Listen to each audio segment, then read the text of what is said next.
Good day, everyone, especially to you, Mr. Roger Anthony Gamali. Good day, sir. So, today I am going to tackle about the chapter 1, uh, Filipino influences, traits, and characteristics, in the subject of character formation 1, nationalism and patriotism. So, first, Chapter 1, Filipino Influences, Traits, and Characteristics. So, um, the Philippines is a meeting point for cultures for all over the Asia and the Pacific because it has been a crossroad between East and West. The merging of cultures reflects the country's culture and its people. So, the Philippines is the meeting point for cultures of all over the Asia because um, it is the crossroads between the East and West by the merging of the cultures. And then it comes from various ethno-linguistic groups that are native to the island or migrants from various Asia Pacific regions. Filipinos are the people who are naturally born to recognize with the Philippine country. So we Filipino are born to recognize with the Philippine country. Then China, the United States, and Spain mainly influenced the modern Filipino identity. Though Filipinos are racially similar to Malays, but in terms of culture, they are more like the Spaniards.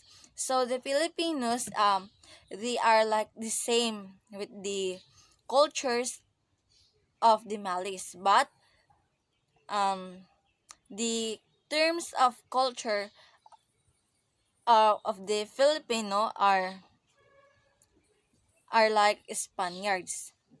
Thus, it could be claimed that Filipino are the most hot-blooded and brave citizens in the tropical Asian culture. So, we all know that the Filipinos are the strongest one. Um, like other countries, the Philippines has its opposing values and levels. It is believed by the Filipinos that the country have the best values in the world. So, the Filipino has the best value in the world. Though it has experienced colonization by the several countries, but the core values it has gained from the Filipino ancestors remained intact and are still honored today, like the bayanihan or spirit of kinship and camaraderie implanted by the Malay ancestors and close family ties inherited by the ascendants.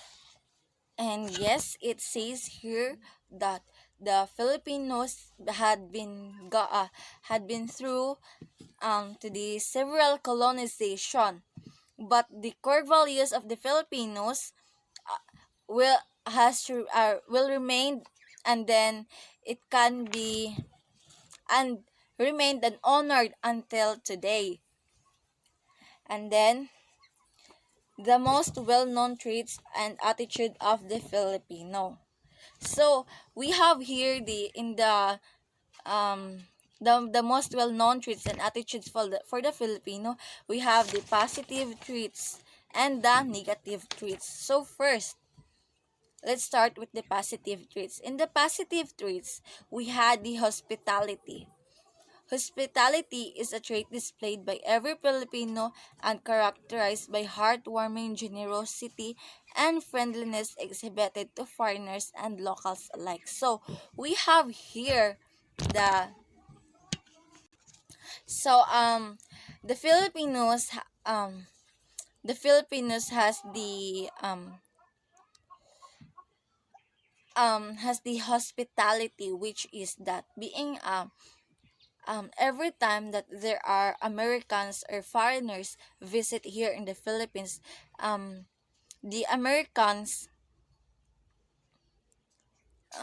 the Americans fell in love with the warm hospitality they have experienced while staying in the country, which is the Philippines. So, um, and also the being hospitality is that not only the foreigners, not only the foreigners um has the um has the chance to experience the hospitality of every Filipino, but to all the Filipinos in this country. And then um hospitality of Filipinos is shown in the following simple situation. For example, when a person visits a friend's house, the host greets him or her with a very warm welcome. The host will immediately let their visitor sit down and will prepare a meal or a snack plus drinks for the visitor. The host will insist that the friend not leave the house with an empty stomach. A host will always make sure you had a great time visiting them. So, um, this being the hospitality, I've experienced it. Once I visit my friend. I visit my friend, and then um she said that, come, have a seat, get inside. And so we talk and talk. So as time goes on, she get she get our snack, and then she said that before you go, you should eat first. So that is being hospitality. And then people offer their guest room to visitors if they're going to spend the night. Third, meals offered to guests are very special. A host always finds a way to prepare great tasting food that her visitor wants to eat. Second is respect.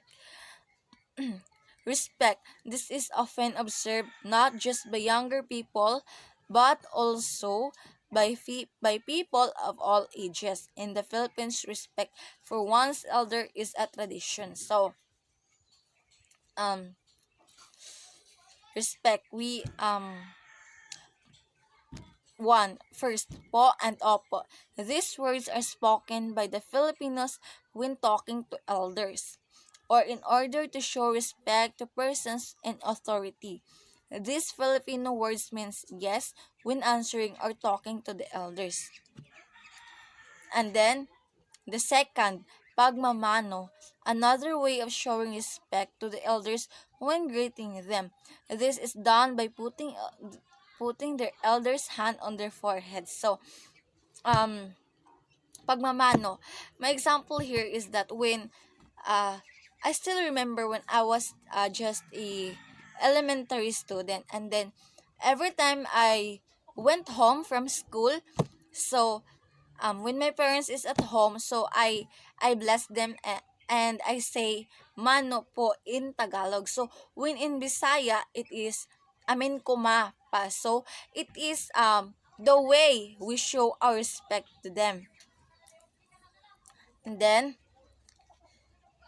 um the po and opo. For example, um my parents told me to do the household chores. So, what I said is that yes in English yes, and in Tagalog it is po or opo. So, in order to show my respect, I must say yes, po, and opo. And then the next is Filipinos also show respect at work by making a bow to their employers. Yes.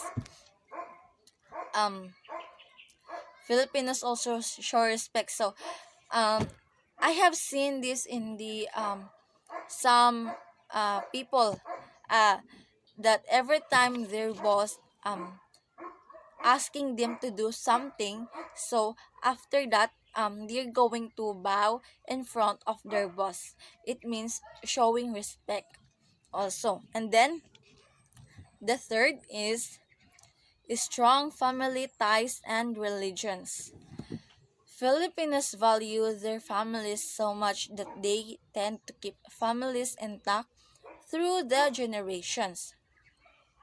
Family go to church and pray together because their religion is important and creates a strong bond, marking God as the center of their lives. Filipinos believe in only one God and majority of the population are Catholics. It is a value system of the Filipinos to pray before eating, going to bed, before the start of the meeting, conferences of program, gathering, and etc. On weekends and on weekends, most Filipino families make sure to have quality time together by watching television or eating a family meal, watch movies, or going to beach resorts. So, third is strong family ties and religion. So, this is where we are um going to church every Sunday. So it is already a tradition in every Filipinos that Catholic Filipinos that every Sun or even the Iglesia or Seventh Day Adventist Church, they go to church every Sunday. I think so. And um and every Sunday the Filipinos go to church to pray together, and then we Filipinos believe that um, God is um,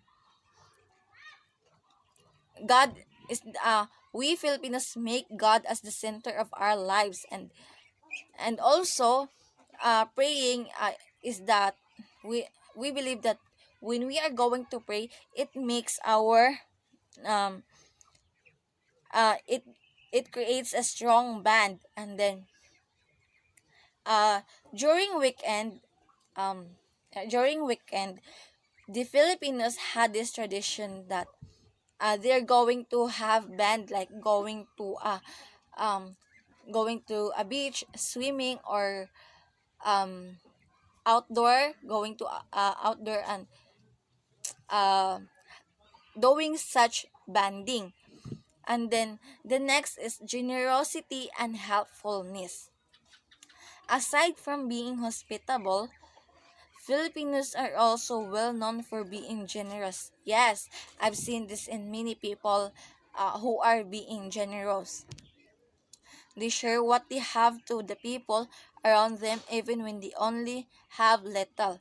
So, naa na gid ni siya sa ato ang tradisyon no nga bisag ka ng naka-mindset na ni nato nga bahala og gamay ra ang grasya nga niabot sa tua as long as makapanghatag ta sa uban.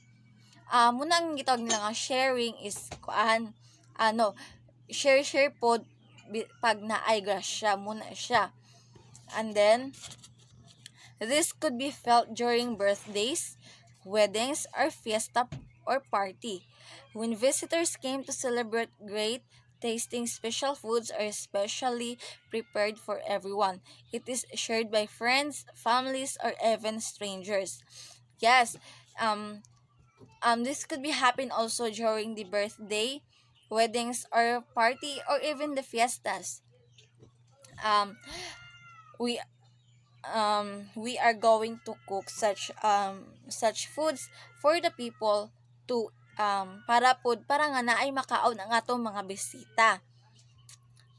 And then naapay uban di ba nga kaning after pakaon kining padalaan pa BH kumbaga. So dalan ni sa inyo ha ana ba di ba kaning manggihinatagon na agi na sa tua nga bisag ipakaon na nato sila tagaan pagyapon nato sila because naatay blessings. And then ingon ba sila nga kaning kung unsa imong gihatag mas labaw pa dadto ang mobalik sa imuha. Then, when you will be in trouble, Filipinos cannot refuse to help you. They are always willing to assist you or lend a hand. Yes. Example is naka-experience ko ani. Itong time nga walang-wala na gid ko. So, even my parents walang-wala na. So, nakahuna-huna ako, mamaylo ko sa akong classmate para lang makadata sa libro. Kay that time, ang libro is required gid siya.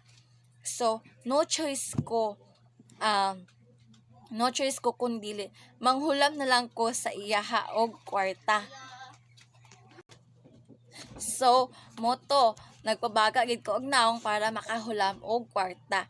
And then, so dili man pud siya laog, naab gid ng ubang tao nga dili gid laog. So, iya kong gipabaylo. So, gipabaylo ko niya. So, mao to nakakuha ko og libro. And then the next is strong work ethics. Another good thing most Filipinos have is being hardworking people. They are always willing to work almost the whole day to provide the needs of their families. Filipino farmers, though, though earning so little, but they work harder with not much compensation. So, yes, ato ang pagka-hardworking. So, diri musud ang atong pagka-hardworking. Kita mga Pinoy, mga Pilipino kanang, di ba pag kanang naatay dakong obligasyon, naatay responsibility. We have the responsibility. So, we must work harder in order to provide our family needs. Aside from bisag magabin-an pa ta sa tong trabaho, kaya lang gyapon, sige kud lang gyapon, basta lang kay mahatag nato ang unsay kinahanglanon sa tong pamilya. Strong work, aside from their regular work, Filipinos always find creative ways to look for other sources of income, like creating a small business from their home where they sell foods and other items for the convenience or their neighborhood. So, yes, kay example ko dani, since karon is pandemic karon, then so ako nag part-time job ko, and then akong part-time job is not enough good. So gamay ra man gud sweldo, dili gud siya enough. And then so nakahuna-huna ako nga mag-online selling ko. And then so muna siya ang other ways na ako nga magka-extra income ko. Then, loving and caring. Because of their generosity, hospitality, and religiosity, Filipinos are found to be the sweetest and most loving people in the world. So, we Filipinos are the most loving person in the world. It is expressed by both foreigners and Filipino women that most men are so sweet and romantic when it comes to love. Yes, they will send their beloved flowers, bring her to a very romantic place, takes her sweet coats, and tell often how special she is to them. Yes, especially sa manag-uyab out there. Oh, so ang manag-uyab is sweet ba gyud nga na bagid na basta bag-o pa sweet. So pakita na to kung unsa na to siya ka love, ato siyang textan, anak kung unsa siya ka importante sa ato, ug unsa pa na diha, as long as mapakita na to ang atong paghigugma sa iya. And then Filipino women are also romantic and very caring, which often makes some foreigners want to marry them. Yes, Filipino women. So the foreigners know that we Filipino women are caring and lovable. So that is why the foreigners want to marry a Filipina, because they know the Filipino woman is a caring and knows how to take good care of their partner. And then they also know how to take household chores. And then women tend to prepare dinner before their husband comes home. They love and value their relationship, always staying faithful to their husbands. They love deeply and sincerely. So, an example here is that atong mga mama pod, 'di ba? our mother prepare dinner. So ang kasagara bigid ang mabilin sa balay is ang mama. So mo ni siya nga ang ato ang mama is she's going to ready dinner the dinner before her husband went home. So sa pag-abot sa amahan, sa papa, sa husband, igo na lang siya manghugas tas mulingkod sa lamisa aron mukaon. And then so mao na siya ang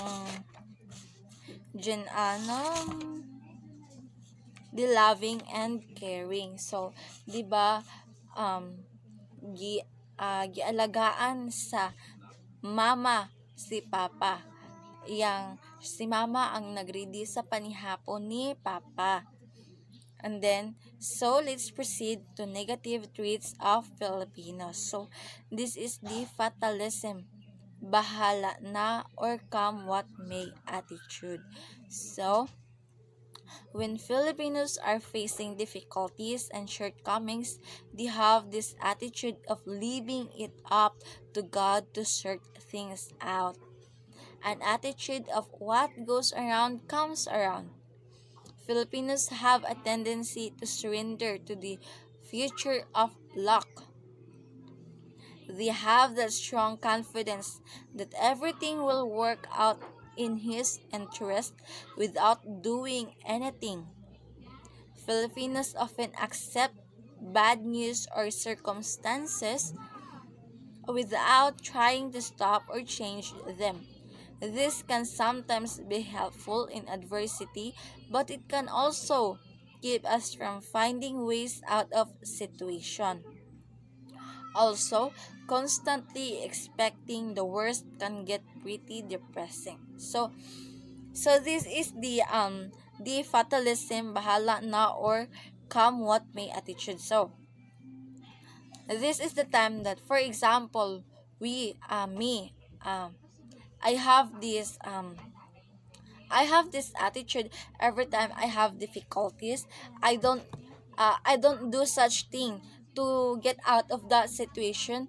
I don't do anything to find ways to solve that problem or that situation. I only said to myself that bahala na, or what goes around comes around. So what's mine is mine. So um um we have um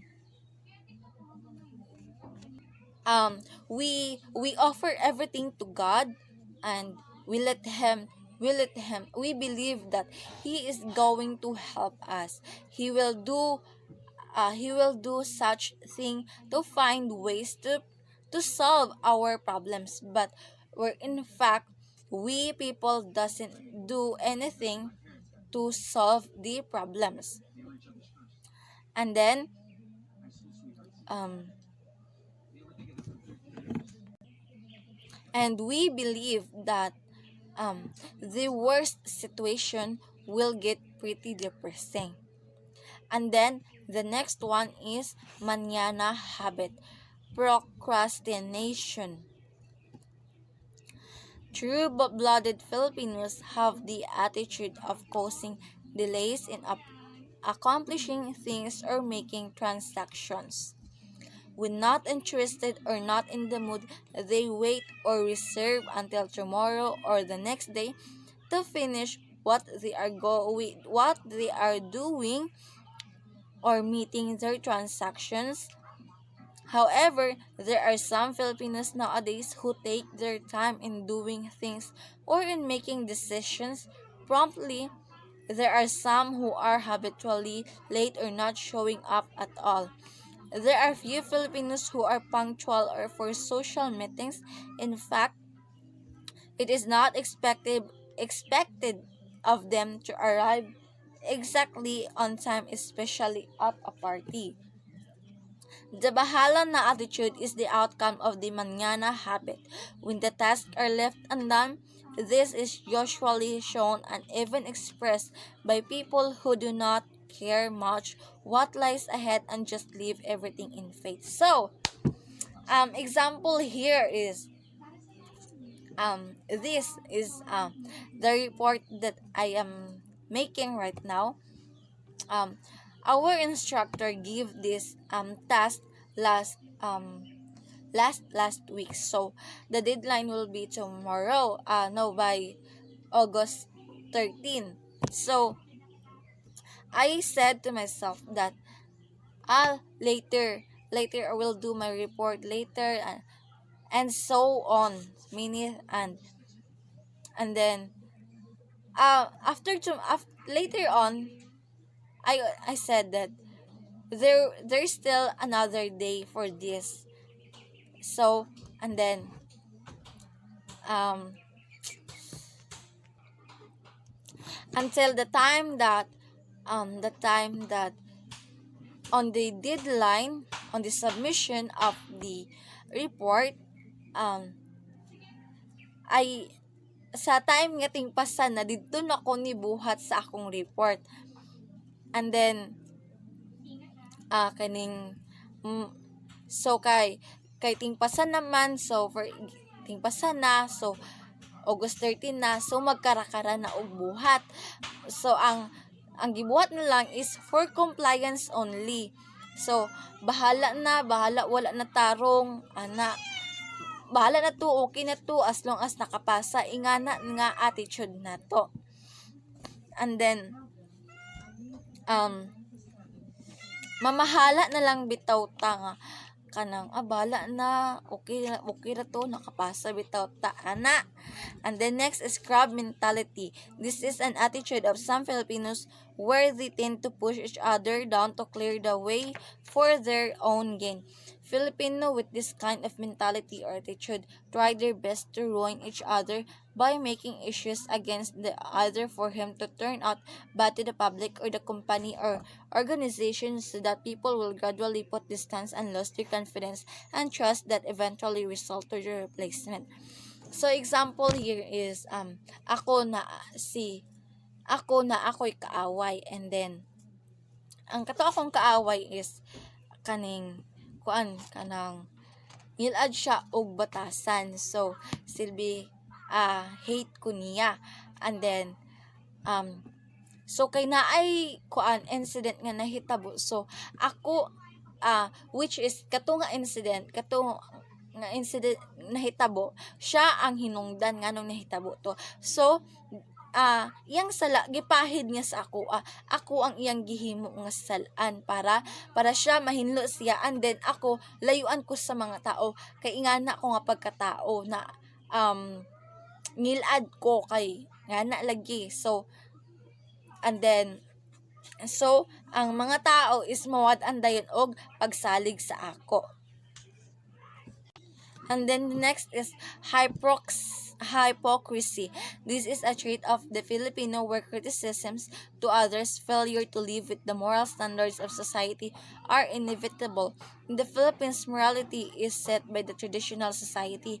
However, as no one is perfect, many of us are not actually able to sustain these standards.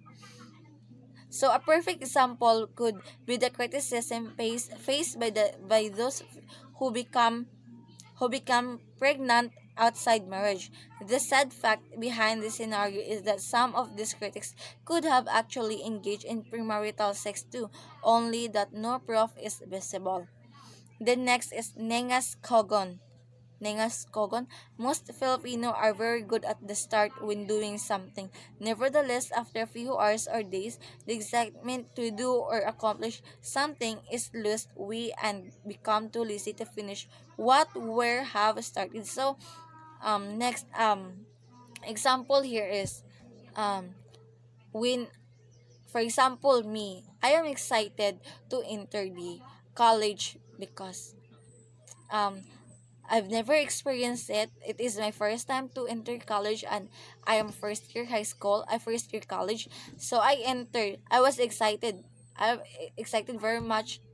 Then I was curious. So as time goes on, the difficulties I faced many difficulties, and And that time, I lost the interest. I lost the interest to go to school every day to study. I became lazy because I don't want to face that kind of difficulties or that situation. So that is where is Nengas Kogon. And then next, tardiness. Filipino time. Only in the Philippines that we have the so-called Filipino time, but not exactly referring to the Philippine Standard Time. But then again, we use it to refer to the tardiness of the person that we are waiting or who keeps on coming late to the set of time schedule. So example is here is um a group of class. So they had this meeting for the project at 9 o'clock in the morning. So um the others had already arrived at that um at that place where they are going to have their meeting. And then so um we have these classmates that is uh who had a Filipino time, who is always late comers. So late late siya nga ni abot sa ilahang meeting. So that is the tardiness or what we call the Filipino time.